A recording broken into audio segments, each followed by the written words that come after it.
আগে চেক করো, তারপরে বিশ্বাস করবা, ঠিক কিনা? তাহলে এখন থেকে একটা কিছু শুনলে বিশ্বাস করবেন?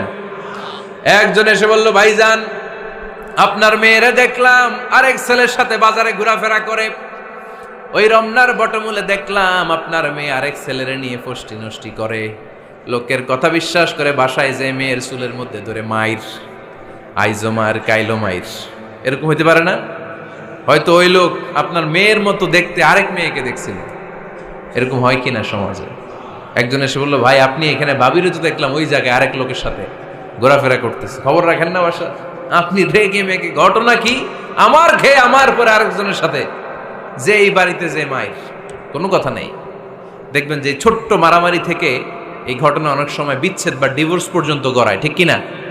ওই যে শোনা কথায় কান দিছে, ফাতাবাইয়ুন, আপনি চেক করেন নাই। হয়তো আপনার স্ত্রীর মতো দেখতে বা আপনার স্ত্রী যে জামা পরে, যে পোশাক পরে, এরকম পোশাক পরে আরেক নারীকে দেখছে, আপনার বউ না এটা।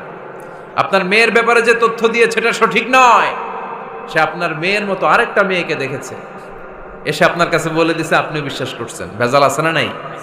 এই ভেজালগুলোকে থামানোর জন্য কোরআনে এই বিধানগুলো নাজিল করেছে কে? তাহলে ফরিদপুরের ভাইয়েরা, সমাজটারে সুন্দর রাখার তথ্য একটা শুনলেই বিশ্বাস করবেন না। সিলে কান নিয়ে গেছে শুনলেই সিলের পিছনে দৌড়, নাকি? কি করবেন? আগে কানে হাত দিয়ে একটু দেখবো কান দুইটা আছে না নাই, তারপরে চিলের পিছনে দৌড়াবো। তাহলে এখন থেকে আমরা তথ্য একটা শুনলেই বিশ্বাস করব। তাহলে কি করবেন? বলতে হবে কি করবেন? যাচাই বাছাই, জাস্টিফিকেশন অফ দ্য নিউজ।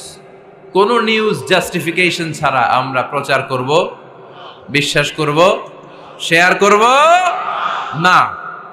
আল্লাহ বললেন, ইয়া আইয়ুহাল্লাযীনা আমানু লা ইয়াসখার কওমুম মিন কওম। ওহে আমার ঈমানদার বান্দারা, শোনো শোনো, খবরদার কখনো কোনো মুমিন বান্দারে ঠাট্টা করো না, অবজ্ঞা করো না, ঠাট্টা করো না।